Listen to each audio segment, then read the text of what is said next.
Hi, this is your hero, Airica Demia, and you're checking out the 3 Count Podcast.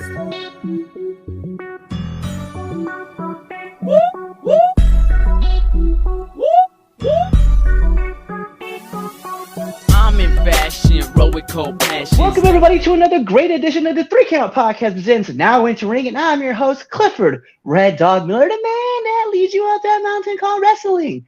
And by now, with this being our 300 and something episode, season 4 of this show, we would just hope you'd say it with me, I am your Sherpa, because just like your tribal chief, acknowledge me.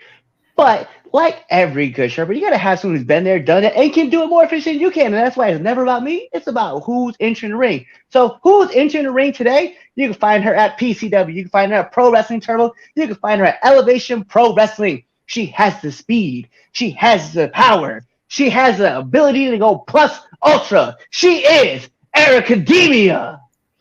That's me. Yo, thank you for coming to the show. I was hyped. It was wild because like I saw your name pop up and like I was like, hey yo, like this is like a perfect person to get on the show. Yeah, I really appreciate you having me. Hell yeah. So let's just kick it off. Who is Airica Demia? Well, kind of a loaded question. Basically, I like to think of myself as an anime protagonist, superhero type of character. And it's based off of My Hero Academia, the main character of My Hero Academia, because I have a lot of similarities with him, especially since like I cry a lot. Yeah, actually, so it's funny. A couple years ago, I actually started watching My Hero Academia, just because it was it was something like during like the pandemic, and my daughter and I were just kind of like home alone, and we were just chilling out, and so we got into it majorly. And she has all sorts of like her favorite superheroes, and she loves drawing them and stuff like that. So it was just funny, and then to see you resembling Deku so much, I was like, hey yo, like I was like, this of course I'm gonna bring this person on because like you have this love of a character. And so like for me, one thing that I did was when I first started like, getting in, I got really serious and stuff as like a mercenary, and I was like, I'm not really that kind of person anyway. I'm more of kind of like a fun loving kind of person. So like I started mimicking my favorite fun person who's also a mercenary. Mm-hmm. And yeah, so then I was like, of course I'm gonna bring a person on who just like has such a massive love for a character that they wanted to bring this person to life in the wrestling world. Mm-hmm. So what inspired you to gravitate towards like Deku? Well, so I first watched the show in, I think, 2019 when I was like 14. And that's also when I first started my wrestling training.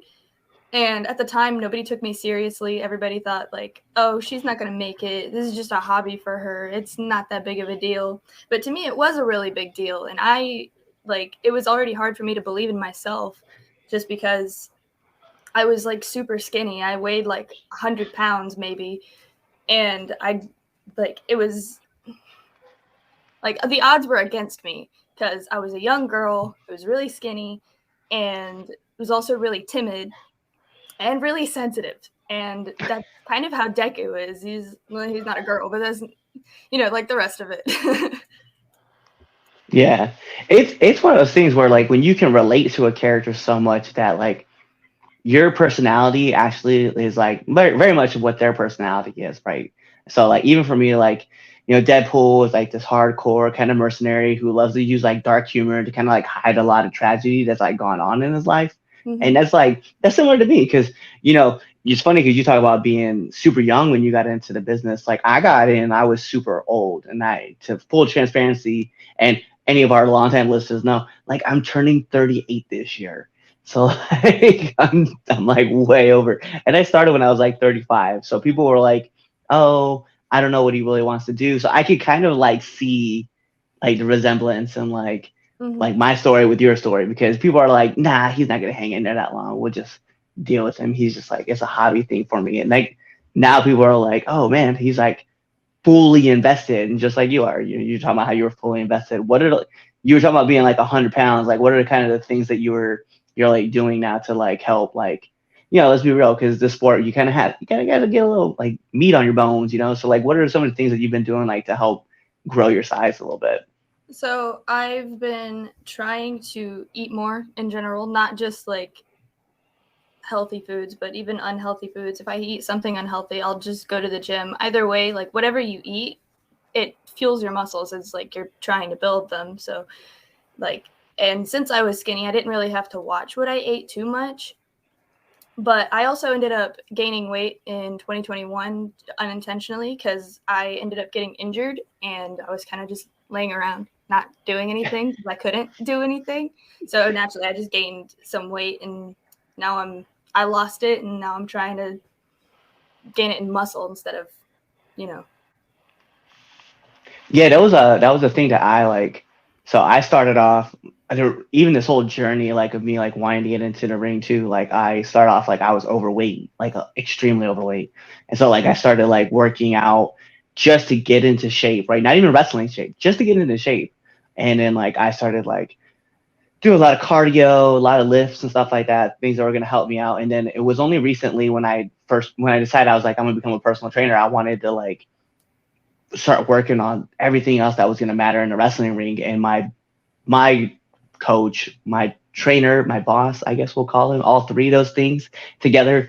Uh, he was like, he came to one of my shows recently, and he was like, dude, like all the stuff that we've been doing for you is great, but now we got to turn it up. We have to like start training you like an athlete, which I think a lot of people just kind of tend to forget about, is that like at the end of the day, we're all pro athletes and we got to start training like those pro athletes and doing pro athlete lifts and start working and doing the research on that. So like for you, I see that, like you say, like you're in the gym, you're like working out, and clearly you're athletic, because like I've been watching your matches and stuff like that. So you have a fan in me, but it's like you're putting in the work.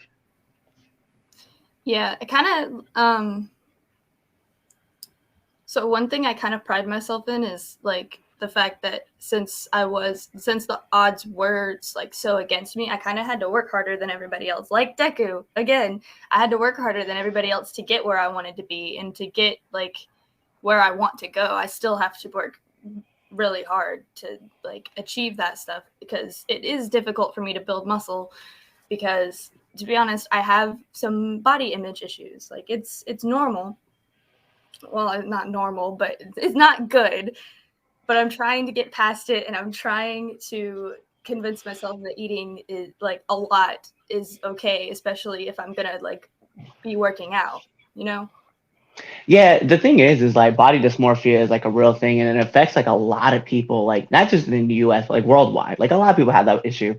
I know for me, like I still like I'll sit back and eat with the family and stuff like that, and I'll look in the mirror and I'm just like, bro, like, you got to go work this off, and it's like, no, no, no, no. I'm just gonna go relax and hang out, and I got to remember think consciously, like, hey, like this is a real thing. Like you're going through this journey, and you're like changing yourself from like trying to look like somebody to trying to get yourself to fit in into like the pro and like as like an athletic body.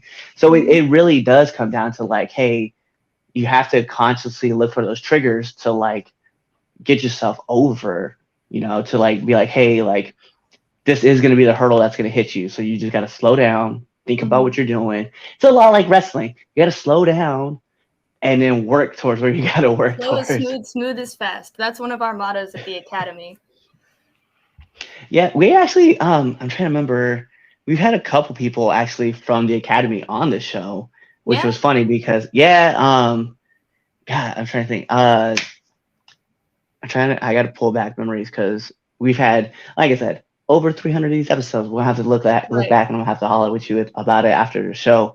But it's one of those things where it's like when you meet people from certain schools, you kind of see like, oh, I see how you guys train. I see what you guys are getting into. You guys have great trainers and stuff like that. So one of my things is like, what's one of your favorite drills that you like to like run and hit as you're like working to get better in the business? That's a good question, to be honest. It's not that we don't do drills, but we don't do like a lot of blow up drills or anything like that, because I have asthma, so I try to avoid those if I can, as it is. Uh, but usually we'll just work on drills that involve all of the basics, like rolling, flipping, like flip bumps and regular bumps and stuff like that, and like work on our form for everything, because that's very important stuff, especially if you want to make it to television. Yeah, I think it's cool too. It's like when you talk to people about it. Like one of my favorite, I love like hitting. I'm not gonna front. I like bumping on contact. It's like one of my favorite things to do. When I first got in, like I was very shy about bumping on contact. Like I just couldn't. It was weird. Like I just couldn't get the concept down. Like I was thinking people were really out to just like wreck my face because like you hear the horror stories and you're just like, oh god, like I just don't want Yeah, that happen. I And then understand that completely. so when I got my first real like I got hit with like a pretty meaty clothesline and I went down. I got back up. I was like, let's do it again. And then like now I had this sick fetish of just like taking everything head No, on. I understand that completely, because like one of my favorite things to do personally, even though I have asthma, is running the ropes, because like for some reason I just like the way that it feels on my back. Like most people are like, why? It hurts. I'm like, I don't know. I just like it. Okay. I know I'm weird. Leave me alone. It's a really weird thing to like start. It's because like in wrestling, you have to have screws loose, like in this Just a business, little in this bit, yeah. sport. Yeah, because you're like, oh, I'm gonna let this guy hit me, and you're like, Why? what? Why? Like, I was working on a new move with a friend of mine, and I hit a roll right with him, and please, everybody else, when you hear this, like, try not to like look too much into this. But anyway, he had keys in his pockets, and when I went to do the roll, like his keys like literally cut my eye, and Oh wow. everybody's like, oh my god, like, are you okay? I was like, yeah, I'm fine. What's going on? They're like, you have like a giant scratch across your face, and for like the next week, all my friends that were at my shoot job were like, are you okay? Like, what's wrong with your eye? I was like, I took a set of keys to them. They're like, why? It's No. like it happened by accident. I have things like that happen to me too sometimes. So there was this one time I did a lockup with somebody and they accidentally like scratched the side of my face and I was bleeding and I had no idea. And I went to school the next day and they're like, Airica, what happened to your face? And I'm like, what are you talking about? Like, you have a scratch on your face. And I looked in the mirror. I was like, huh, cool. It's very like sickening. Like I know it's funny because like everybody does things for certain reasons, right? Like aesthetic reasons, right? I can't even front. So don't worry about it, you guys, but you'll find out when you guys see the next show that I'm at. But I was shaving and I cut myself and like I did by accident, not intentionally, but I did by accident. And so I know like I have this scar. So when I go to my show, people are gonna be like, yo, what's this scar from? I'm gonna be like, bruh, it happened by accident. Now I'm just gonna play it off like it's always there. Because like I notice like sometimes with you have Deku's like scars, like so, drawn off. I have this one that I do on my lip sometimes, and it's actually I trace over top of a scar that I actually have. Because I think lip scars are really cool. I know it's probably weird, but anytime I play Fallout 4 and I make a character, she always has a lip scar.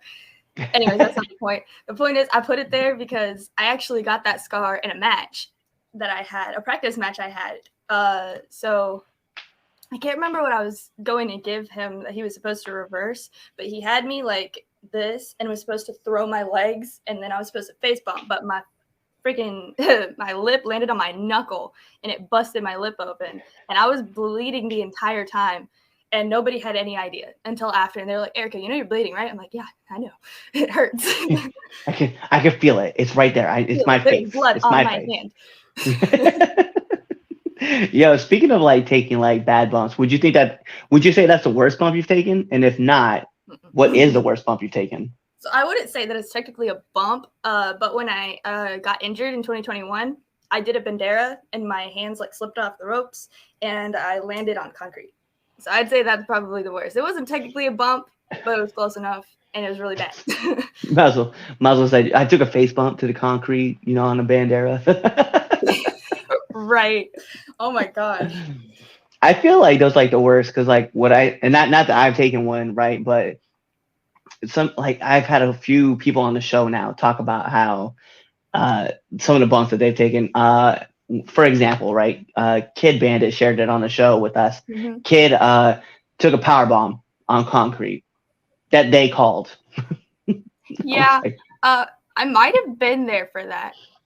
I can't remember. I don't know if it was the concrete one that I was there for, or if it was the one where she bumped on wood that I was there for.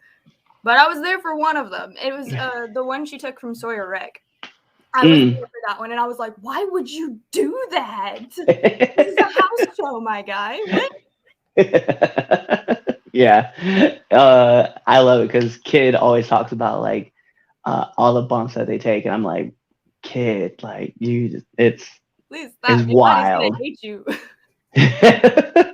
So we know that Deku has been like one of your big inspirations for your character. What other characters that are not wrestling related make you up? So I like this other anime. It's called Inuyasha.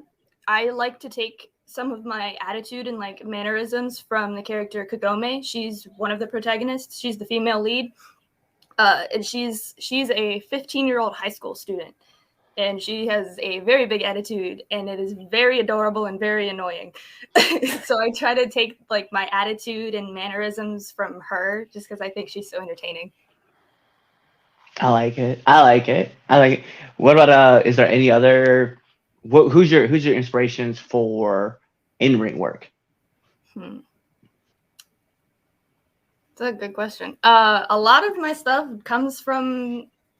It doesn't really come from wrestling. It comes from movies and anime and stuff. And my dad too. I stole some of his stuff. I haven't done his stuff like on a show yet, but like some of the stuff that I do, I take it from him. Like my uppercut that I do in the corner, he used to do that all the time. Well, it's like one of those I see you throw, and I've seen you throw that a few times, and I think about like Deku, like when he's like as all busting all might, and he just when he hits that all for one, and he just drives, and I'm like, yeah, I see. And it's funny because like everything that you hit in the ring, I'm like, oh, I've seen Deku hit that same move. Yeah. So sometimes when I hit the uppercut, I usually try to make sure I stick it with my arm up like that. That was actually an accident. I did that one time in training. I was listening to somebody talk, and I was just standing there, and they're like, "Are you meaning to do that?" And I was like, "What? Oh, no." And they're like, "We're gonna do that from now on when you hit your uppercuts." And I was like, "Bet, okay." That was something like I started messing around with the idea. It was like last year. I was at a show in West Virginia, and I remember because every time that I like talk about my daughter, I refer to her as Keiki, right? So I Mhm. used to call it the Keiki uppercut. And my daughter, she was born in Hawaii, so that's why I refer to it as Keiki, right? Because it's Hawaiian Oh, for that's kid. cool. And so like I would call it the Keiki uppercut, but it was essentially it was just throwing a Shoryuken because like if you've played Marvel vs. Capcom 3, Hmm. Deadpool throws it. So I was like I just hit it and I would jump with it and just like roll over. And so one time I did it in a match and we're in DC, right? And as I throw this uppercut, I actually connected with my friend and I was like I have to stop throwing this now because like I'm getting a little too wild with it. But like the Yeah. crowd pops every time that I throw it. And actually he was this is how crazy it was. He was on the top rope sitting down and I hit him with Mhm. my shoulder, not Oh my. even my hand. That's how high like I had jumped to throw this Shoryuken. Wow. Yeah, and I was like I jumped as hard. I was like, Keiki uppercut, boom, and then everyone was So if I hit multiple uppercuts in a row, I like to call it one's justice and two's justice based off of the My Hero games because my dad's best friend made a joke that my one's justice two is called two's justice. So I started doing that just as an inside joke because I think it's funny. Nobody else gets it, and they're just like, "Okay, sure." That's the thing though, is when you have like those little moments for yourself that because everybody talks about like we obviously want to pop the crowd, right? And we also want to, every once in a while we want to pop the boys, but every once in a while you want those little things that pop you and then like maybe one other person that might get what you're doing, right? I know for me, I have a spine like I love hitting my spine buster. And when I hit my spine buster, I yell at this word comedy which I heard from my friends in high school in the middle of Nebraska. So once I started posting my matches up, I started showing off where I was doing it. And I would just see the replies coming back from my friends. They're like, man, I haven't heard that in years. So it is funny to see, because other people are like, I don't get what that is. But my friends from Nebraska, they're all like, yo, he's doing this. Exactly. It gives you a moment, like after your match, if somebody gets it, it gives you a moment to smile and make someone else laugh. And that's one thing that I really like to do, is I like making people laugh, because then you're like genuinely seeing the happy side of somebody. And it's nice to see, because it's hard to be happy sometimes. Well, it's one of those things where like I obviously, like, you work as a baby face, and like I like to work as a baby face too. But it's one of those things where it's like we love having those genuine connections with people. Like we'll go over the top to just have those connections with people. I know for me, like one thing I love doing is I'll just throw myself on the rope, right? And I'll just start getting choked. And I just reach out, like after they get done, they're like, stop choking me because of the count.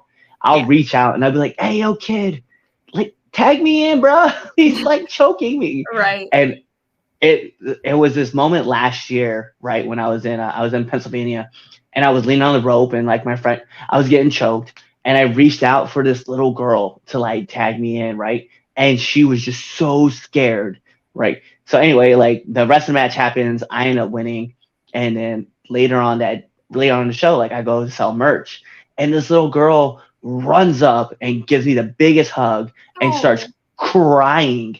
And I was like, hey, what? I don't know what's happening at this point. I just like give her a hug. I'm like, are you okay? Where's your parents? Are you lost? Because now I fully broke character because like bad mode instantly. And so her dad walks up and goes, I've never seen her hug any random stranger ever. Oh, and that's so so like sweet. I would have cried. So at my last show that I was at, I think I was helping tear down the ring at one point, and somebody walked up to my merch table, and my dad was standing there for me to make sure like it didn't like get messed up or anything. Right. And there was this dad and this little girl that walked up, and she was getting a sticker. And I walked up and I smiled at her. She waved at me and she said, "What's up?" I was like, nothing much. And then we just stood there for a few seconds while her dad was paying, and she just looked up at me and just gave me a hug. And I was like, I'm going to cry. Don't cry. Don't cry. Don't cry. Oh my gosh. If that's not like the biggest hopeful smile on her face. And I was like, this is why I'm doing this. This is what makes it worth it. If that's not like a most Deku kind of response though, because like I'm thinking about like the one scene where I forget, it's the dude that has all the muscles. He just keeps repairing himself, and like Deku is like trying to show off that like, I'm trying to help this kid. Yeah, and then like he starts crying at the end because he's like talking about how he's gonna save him. I'm like, that's what I'm thinking about right now. Jesus, sometimes I have moments where I'm like, Jesus, I really am Deku. Because the other day I was talking to my dad about my game plan for how I'm gonna work out so that I can perform to my fullest at shows, and I just ranted for about 5 minutes, and he's like, "Are you done?" And I was like, "I just pulled a Deku, didn't I?" And he's like, "Yeah, you did." And you give yourself like that big motivational speech, and like you're just talking about it, but you just get yourself hyped up so much that you forget that like you're supposed to explain something else. That was my thing. Like I wrote down like my game plan of like what I was gonna do, how I was gonna work out and stuff like that, and I handed it over to my trainer, and he was just like, I was like, I gotta walk away. He's like, why? I was like, because I'm gonna start explaining everything that I'm doing, and you already know what I'm thinking about, and I just don't want to go over the top. So I walked out as soon as I dropped off my plan, and I came back like 10 minutes later. He was like, it's a good plan. Go get it done. I was like, cool. So I started implementing my own game plan, but I was like, nice. I know I'm going to be like, I need to work on my jumps, because if I work on my jumps and I start jumping up onto the top rope, and then I can start doing more flips and stuff like that, and I could just start showing off like more things I could do. And I was like, bro, I'm going to start rambling. I got to get away from this. Right. Because it was literally like the episode where All Might gives him the plan, and he's trying to plan how to implement his sleep, his eating, and his workouts, and then the teacher bonks him on the head and is like, hey, you have to actually know something. He's like, and I have to study too. Yeah, I had one of those moments with my dad. He was just like, "Are you gonna stop talking anytime soon? Try to do something, kid." He's essentially like your eraser head. Like he's your dude. It's just like Yeah. So cool. when we first started watching the show, we said that my dad was a combination of Small Might, Mr. Aizawa, and there was another one. And when he was younger, he was a lot like Deku too, because he was really sensitive and he was like the underdog, and like most people didn't believe in him. And technically, he shouldn't have been able to wrestle because he was born with a condition where his organs were on the outside of his body. So he has this like huge scar, and he had to get surgery when he was 16 because of scar tissue buildup. And the doctors told him that he would never be able to do anything athletic. He would never be able to wrestle or anything like that. And look at him. He wrestled for 20 years. If that's not inspiration to follow your dreams, I don't know what is. Exactly. Like you should be doing that anyway. Like it's weird how like I know for me, like, like I said, like I started when I got to be like 35. So I was like, I have to get in this now. And one thing that really kind of inspired me too was like, I thought about my daughter, right? So essentially there you are. So I thought about my daughter and I was like, like, what would my kids say to me though? Like if I was like, hey, you should go follow your dreams. And my daughter goes, well, what was your dream? Like, oh, I want to be a pro wrestler. Did you? No, just didn't want to follow through. And then what is that? What kind of example does that set for her? So it's definitely cool that your dad was like your biggest like motivator as well as inspiration to get into the business and work. Mm-hmm. So tell me something. I want to know, right? So you've been you said you started when you were 14, right? Mm-hmm. Yeah. What's one of the hardest lessons you've had to learn? How to take criticism, like, and also realizing when someone's criticizing you to be mean and when someone's criticizing you to make you better, and when you should and shouldn't accept someone's criticism. That's been the biggest thing, because when I was criticized when I was younger, I would get really in my head and I would get really upset. I get really mad at myself because I felt like I just wasn't doing good. And like, I've come to realize that that's not the case. And now if somebody doesn't like criticize my match, I'm like, did you hate it so much that you don't think I can improve? Like, what's going on? Give me something, please. Now I feel weird. I feel like that's something like I had to deal with too, right? Like I was always kind of, and I don't want to say like I was always soft-hearted. Like I just didn't want it. Like sometimes I just didn't want to hear the critiques, right? I was just like, I'm just not in for it. And it was something that my trainer said it to me, right? And this is crazy because he's like, remember how I told you it's not if you get hurt in the business, it's more of when you're gonna get hurt in the business. I was like, yeah. He's like, it's not if you're gonna mess up, but it's gonna be more of when you mess up. And I was thinking about that, and I was like, that's crazy.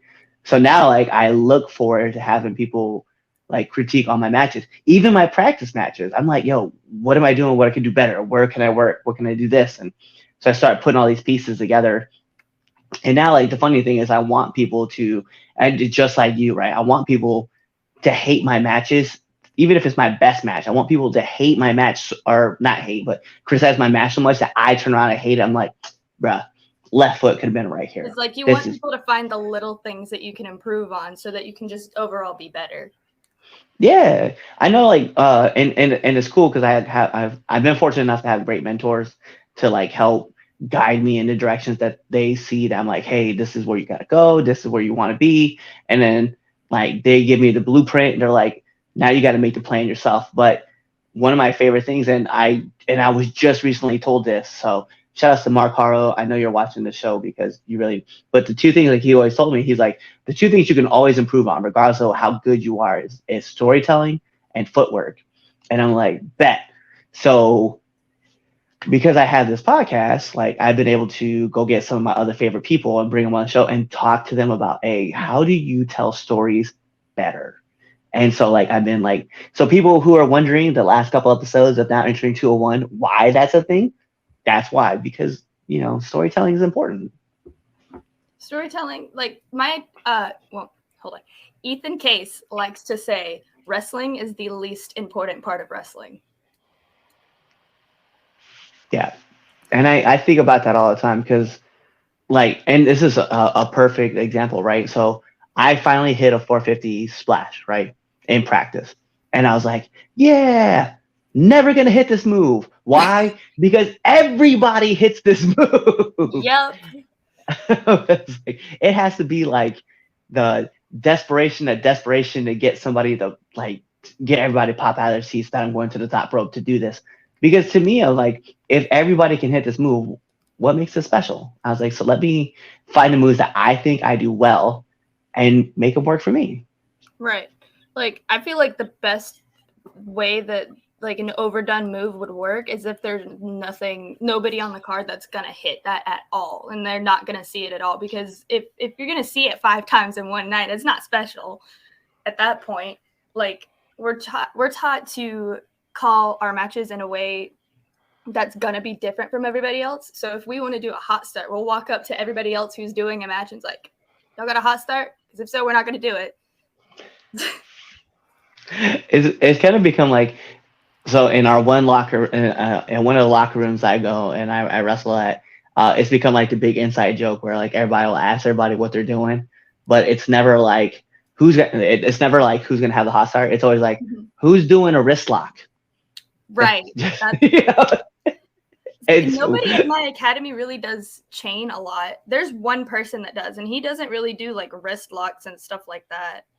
He does like fancy stuff. Does that make sense? No, it makes a lot of sense. I understand. You guys don't get to have those secrets though, because we're not going to talk about that. But what I will bring up, right? This is a question I love asking, right? Give me one do and one don't of the locker room.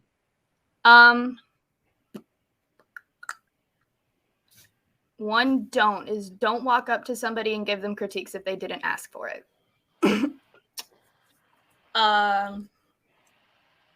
One do is, regardless of this is going to sound fake, and I don't mean it like that, but regardless of whether or not you genuinely enjoyed somebody's match, tell them that they did good, because if they'd had a bad match, they're going to feel bad about themselves, and if there's nobody there to tell them something like that, they're not going to want to do it anymore after a long time. Like, you be that one person that gives somebody hope. That's a very Deku thing to do. Yo, we just find all the plot armor here. Just solidifying my Deku-ness here. But it's definitely important to be a positive aspect in somebody's life, even if you're like, man, I know like the whole match fell apart, right? But are you guys safe? Like, you're looking for like the positives to spin out of something, because you want them to know like, hey man, like, yeah, they're gonna sit on it and they're gonna fester on it, but you just want to be that one positive light that's like, hey, check it out. Like, this was, yeah, we had all this happen, but are you guys safe? Did you have fun at least while you were out there? Yeah, cool. Somebody then told we got me it. at my last show, it's like, as long as you were safe and had fun, we had a good match. Whether it was sloppy, clean, well done, story well told, doesn't matter. As long as you had fun, as long as you enjoyed yourself and nobody's hurt, you're good. You're golden. Just try to improve on everything else next time. Facts. All right. So we're going to get into my favorite segment of the 3 Count Podcast, and that is the 3 Count Podcast 10 Count Questions. And Miss Demia, this is how it works. I'm going to fire off 10 questions at you rapid fast. So whatever your answer is, that's your answer. Okay. So we're going to put on the imaginary timer for added pressure. Bing! And in the words of Mike Goldberg, here we go. SmackDown or Raw? Raw. Favorite movie? Scott Pilgrim versus the World. Let's go. What number? Who's your guy you relate to? What number? Well, out of all the bosses. That's a side question too. That's a hard one. It is. They're all really good though. I gotta say, I don't remember his name, but the one that freaking, I can't remember his name either. Chris, whatever. Chris Evans. Yeah, that one. Yeah. Funny. Captain America. Yeah. And the skateboard scene. Yes, that's my favorite too. PlayStation or Xbox? PlayStation. Favorite actor? Wait, I take it back on my favorite one. It's the vegan one. That one's my favorite. I quote that all the time. It is ridiculous. Anyways, sorry. What was your question? Favorite actor. Favorite actor. That's a really hard question.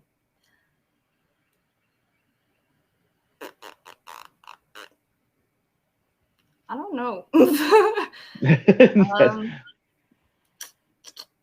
You could also go with actress if you want to. You don't have to just go with an actor.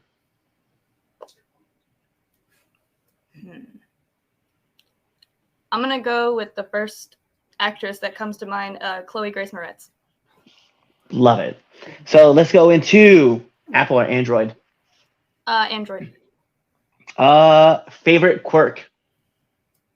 Like from My Hero? Yeah. Oh, that's...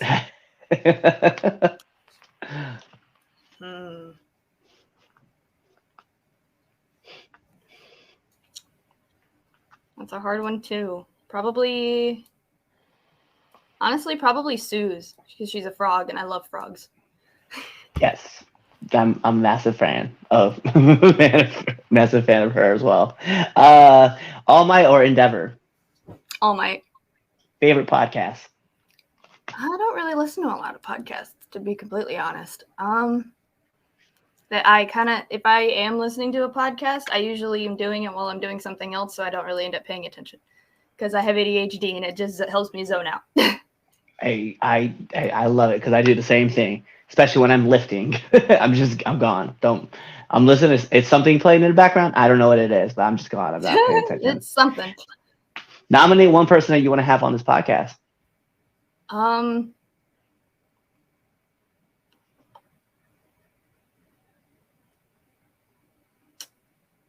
Honestly, my trainer, Ethan Case, I feel like he could tell you a lot about, answer a lot of questions and, have a very different view on wrestling from a lot of people. I like it.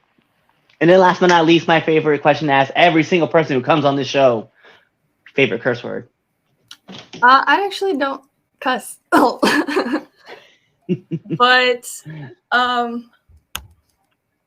yeah, I don't know. That's kind of a... That's fine. That's fine. But those are all my questions that I do have for you. So the last thing I need you to do is to let our listeners and our viewers know where they can find you.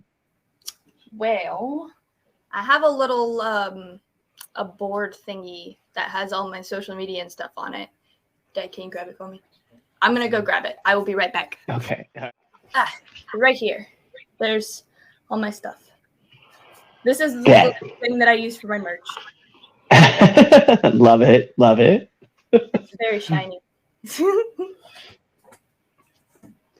And then, so if you didn't, I'll definitely I'll have you send me a photo and then we can add it to the end of this. So that way people can check you out. But like every part of a great wrestling match, because she gave you all of her stuff, and we're gonna post it on the end of this episode, okay? Don't worry about it. But like every great part of a wrestling match, we gotta take this home, because this is the 3 Count Podcast presents Now Entering Ring, and I'm your host, Clifford Red Dog Miller, the man that leads you up that mountain called wrestling. And like every good Sherpa, which I like to think I am, it's never about me. It's about who's entering. So who's entering the ring? You see her right there, Airica Demia herself. So you guys know what to do. Tune into the next episode and be there, or you're really just following us on all of our social media platforms. You're subscribed to our YouTube channel. You're following us on Spotify. You're even leaving those 5-star Frost Slash reviews that you can do on Apple Podcasts. You're buying our merch on For Your Wear or even on Pro Wrestling Tees. You're doing all that stuff. You're telling your friends about us. You're telling your family about us. You're telling the people that you don't like about us. All that stuff, you're doing it, or you're really just kind of waiting for this episode to end. You're waiting for that outro, and then you're choosing another episode to listen to. Quiet. What's going on, 3 Count Nation? I'm Clifford Red Dog Miller with the catchphrase. But what I really want to do right now, go to twitter.com, right? Go over there, find us at the 3 Count _ pod. Give us a follow, give us a like, give us a comment. We want to talk to you guys. Go to IG at the 3 Count Pod. Give us a like, give us a follow, leave us a comment. We want to interact with you. Go to youtube.com, give us a subscribe, turn the bell on, turn the notifications, leave a comment. We want to talk to you. Go to anchor.fm/the 3 Count Podcast, and in there, you can leave us a message, and we will talk to you. Basically, what I'm trying to tell you is that we want to talk to you. We want to have fun with you guys, and we love listening to what you guys have to say. Also, one thing I need you to do for me, the 3 Count Podcast also has merchandise. Oh! At prowrestlingtees.com/the 3 Count Pod. Please go buy our t-shirts. We love you guys, and we hope you love us too. So, show us some support, please.